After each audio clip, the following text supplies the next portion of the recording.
Assalamualaikum dan salam sejahtera. Saya Raihana dan bersama saya pada hari ini ialah rakan pembelajaran digital saya iaitu Mubashir. Baiklah, terima kasih Bashir kerana sudi meluangkan masa untuk bersama-sama dalam sesi Google Meet ini.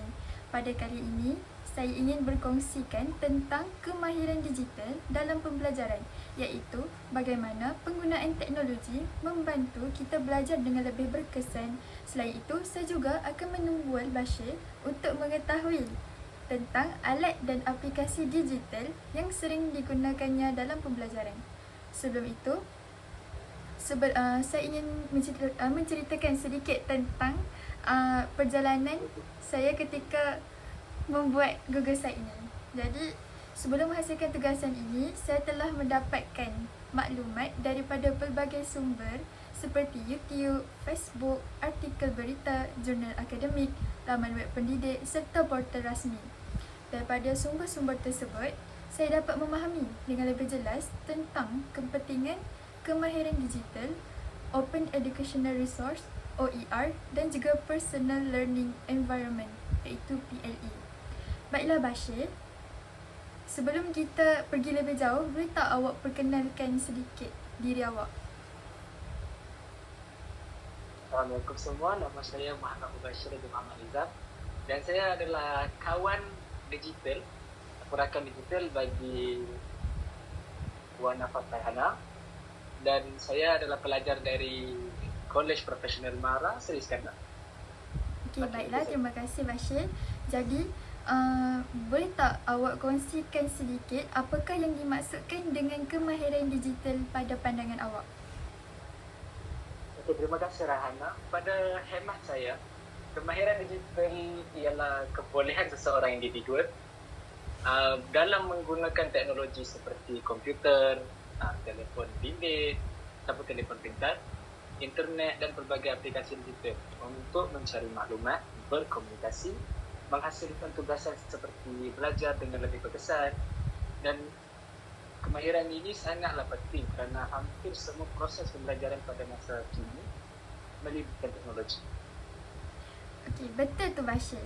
Jadi, semasa menyiapkan tugasan ini, saya menggunakan pelbagai sumber supaya maklumat yang diperoleh lebih tepat dan boleh dipercayai. Antaranya ialah YouTube, iaitu ianya membantu saya untuk memahami sesuatu topik melalui video penerangan dan perkongsian daripada pakar pendidikan. Selain itu, saya turut menggunakan Facebook, khususnya halaman pendidikan dan komuniti guru untuk melihat perkongsian pengalaman sebenar tentang penggunaan teknologi dalam bilik darjah. Saya juga mendapatkan maklumat daripada portal berita seperti Berita Harian dan RTM bagi mengetahui perkembangan terkini berkaitan transformasi digital dalam pendidikan. Di samping itu, saya juga menggunakan jurnal akademik dan artikel daripada universiti untuk mendapatkan maklumat yang lebih sahih serta disokong oleh kajian penyelidikan. Melalui gabungan semua sumber ini, saya dapat membandingkan maklumat dan memastikan isi yang digunakan dalam tugasan lebih tepat. Bashir, adakah awak juga menggunakan pelbagai sumber seperti ini semasa belajar? Ya, benar sekali. Saya juga menggunakan pelbagai platform yang disediakan di laman sosial. Seperti saya biasanya guna YouTube untuk menonton bagi memahami suatu topik. Jika masih kurang jelas, saya akan mencari nota atau artikel di Google dan membaca jurnal yang disyorkan oleh pensyarah. Kadang-kadang saya juga mengikuti perkongsian guru di Facebook kerana mereka sering berkongsi idea PDP dan bahkan pembelajaran yang lebih menarik. Okay. Baiklah, terima kasih Bashir. Selain itu, saya juga mempelajari tentang Open Educational Resource atau lebih dikenali sebagai OER. Baiklah, sebentar. Saya akan tunjukkan. Okay. Contohnya seperti ini, iaitu yang di mana OER ini ialah bahan pembelajaran yang disediakan secara terbuka dan boleh diakses oleh semua orang tanpa kos atau dengan sekatan yang sangat minimum. Selain itu, contohnya seperti nota, video pembelajaran, e-buku, modul dan bahan pengajaran yang dikongsi oleh institusi pendidikan ataupun syarah. Melalui OER, pelajar dapat belajar pada bila-bila masa dan mengakses pelbagai bahan yang berkualiti. Jadi, Bashir, boleh tak awak kongsikan OER yang selalu awak gunakan? Sudah tentu boleh. Antara OER yang saya selalu gunakan ialah YouTube. Untuk saya menonton video pembelajaran, Google Scholar untuk saya mencari artikel ilmiah, dan nota atau modul yang dikongsikan secara terbuka oleh pensyarah. Semua bahan ini membantu saya memahami topik dengan lebih baik tanpa perlu membeli bahan tambahan. Baiklah, terima kasih. Jadi, selain OER, saya juga mempelajari tentang Personal Learning Environment ataupun PLE. Jadi, di sini PLE ialah persekitaran pembelajaran yang dibina sendiri oleh seseorang menggunakan pelbagai aplikasi dan platform digital mengikut kesesuaian mereka. Sebagai contoh, saya menggunakan Google Drive untuk menyimpan tugasan, Google Docs untuk menulis laporan, Canva untuk menghasilkan infografik dan ChatGPT untuk membantu mendapatkan idea serta menyusun maklumat. Saya juga menggunakan Google Meet untuk berbincang dengan rakan. Contohnya seperti sekarang saya berbincang dengan awak tentang bahan digital saya. Okay.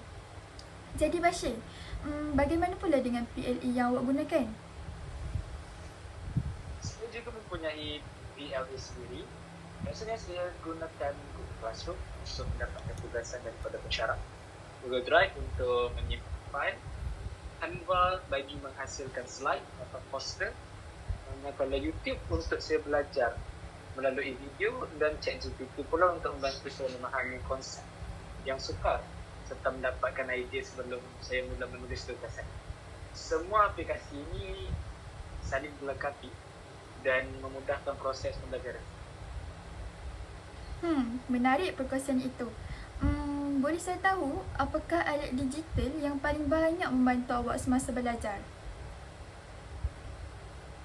Bagi saya, aplikasi yang paling membantu ialah Google Documents. Kerana saya boleh menulis tugasan secara dalam talian dan berkongsi dokumen dengan rakan untuk membuat suntingan bersama. Selain itu, saya juga kerap menggunakan Canva untuk menghasilkan infografik dan pembentangan yang lebih menarik. Saya turut menggunakan ChatGPT sebagai pembantu pembelajaran untuk mendapatkan penerangan, membuat rumusan dan memahami topik yang sukar. Walau bagaimanapun, saya tetap akan menyemak pupusan jurnal atau sumber yang sahih.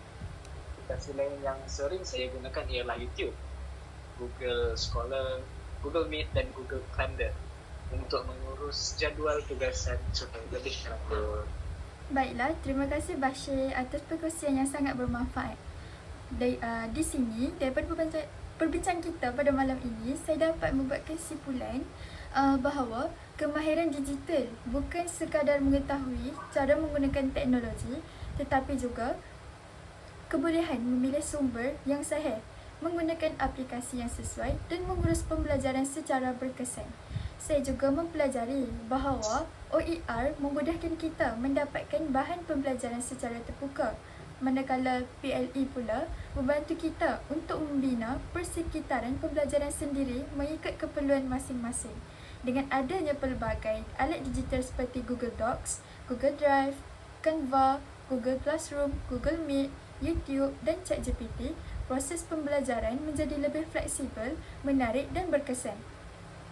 Jadi, saya berharap semoga perkongsian ini dapat memberikan manfaat kepada semua, khususnya kepada bakal-bakal guru yang perlu sentiasa meningkatkan kemahiran digital selaras dengan perkembangan pendidikan masa kini. Jadi, terima kasih Bashir kerana sudi untuk menjadi rakan pembelajaran digital saya dalam sesi Google Meet pada kali ini. Saya juga ingin mengucapkan terima kasih kerana sudi menjemput saya berkongsi pengalaman. Saya berharap perkongsian ini dapat memberi idea kepada rakan-rakan untuk memanfaatkan teknologi secara bijak dalam pembelajaran. Terima kasih. Okey, terima kasih Bashir.